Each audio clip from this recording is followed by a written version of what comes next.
Obama is a radical communist, and I think it's becoming clear. That's what I told people in Illinois, and now everybody realizes it's true. He is going to destroy this country, and we're either going to stop him, or the United States of America is going to cease to exist. Is there any... Do you still hold regrets against not having long enough time to debate against President Obama? I don't have any regrets. I went into Illinois. People told me at the time I didn't stand much of a chance of winning. The idea was to bear a true witness. The man is an abomination. He is someone who has actually advocated infanticide, that when babies are the target of abortion, if they happen to escape the abortionist's intention and are born alive, he actually supported the idea that those babies should be set aside to die. That is a man with such a seared conscience, I can't even understand why anybody in their right mind would consider him worthy of political support. That's a violation of conscience that is inconceivable. And even some of the most hardline pro-abortion people in America rejected that abomination, and he did not.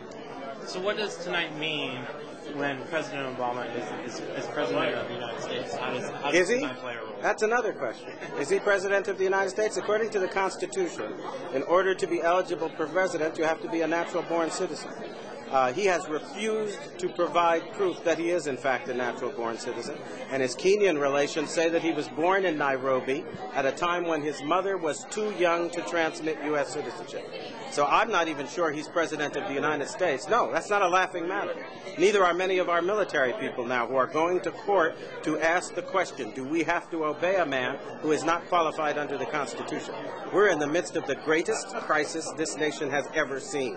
And if we don't stop laughing about it and deal with it, we're going to find ourselves in the midst of chaos, confusion, and civil war. It's time we started acting like grown-ups.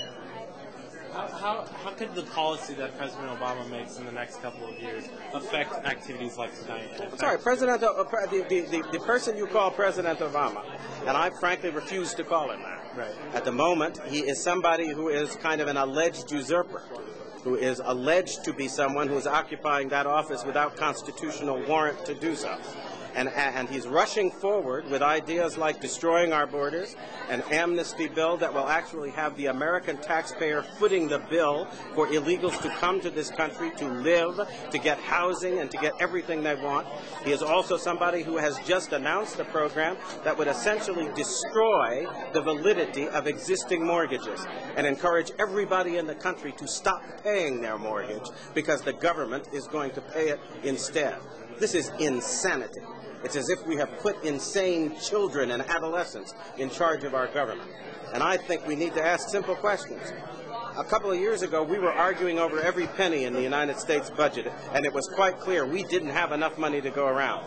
Well, somebody asked me where we came up with $2 trillion in the course of the last 6 months. Did we wish for it out of the air? Have people gone mad in this country? You don't have that money. We are claiming that a bankrupt government can save a bankrupt banking system. Explain to me how that happens, because I think that's impossible. And the fact that we have just elected an individual who may or may not be qualified, and he presents silly ideas like this and says, let's move forward now, and we're all acting like the laws of economics have been repealed, and we can actually afford to foot the bill with money nobody's got. This is insane. It's got to lead to the collapse of our economy, and it's going to.